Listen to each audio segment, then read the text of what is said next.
wetlands are important. What are wetlands? I will take you through the course of my presentation to altogether to a different world. Whereas Professor Afif has mentioned that I have been working on Himalayan wetlands from more than a decade now. So you have seen the wetlands in the plains, and through the course of this presentation I would like to take you to the Himalayas. और इस presentation के दौरान मेरा major focus जो रहेगा, कल सुबह जब आप टैब खोलेंगे तो ज़रा मजबूर होना पड़ेगा आपको सोचने के लिए कि ये wetlands क्यों important है और why I should care for these wetlands. I think that is very important that this message should go, that why wetlands are important in our daily lives and why should we protect them. So through the course of this presentation, I will like to take you to a journey through Himalayas, I call it, because I have been roaming around these wetlands, be it India, Indian Himalayas, China and Bhutan. I will take you to all those areas and make you and try to convince you that why these wetlands are important. You have seen, because as we said, we are celebrating World Wetlands Day. So in order to celebrate, we need to appreciate the beauty we have around us in the form of these wetlands. And then these are the agricultural fields also which are in one way or the other wetlands, which support a wide range of, not only for drinking water purposes or our daily use of water, but also for biodiversity. As I said, this is the area where most of the presentation will be focused.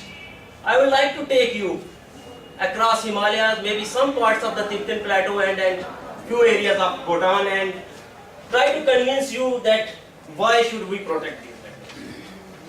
And as sometimes, I'm sorry sir, I'm using Hindi and because my aim is to communicate.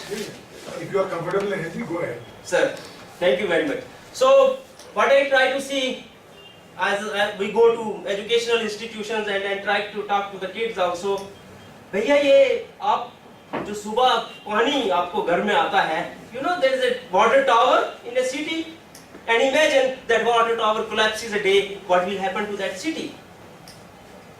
The wetland you are looking here is a wetland in Ladakh, and if you see the image of Himalayas, there are thousands of wetlands like this, and ये nature ने पानी की टंकियां रखी हुई हैं Himalayas में, because of which water is coming down in the form of rivers, be it Ganges, Brahmaputra, Yangtze, Indus. These are the wetlands which form. And I think it's important that we should know also about wetlands upstream and the kind of biodiversity they support. As has already been spoken about Ramsar Convention, which was signed way back 1971, and at that time I think India was the leader because of the reason that our visionary leader Indira Gandhi was the only top world leader representing in this convention. So that speaks about India's role in this convention, and then this treaty came into being, and after that few sites have been selected across the globe which are not of national or state importance, which have global significance. And that's why Ramsar Treaty is all about. A treaty, intergovernmental treaty, which talks about saving the water bodies which don't have a national significance, but which have international significance. So that's the role of this UN convention. And we have water bodies like this, Sumarari,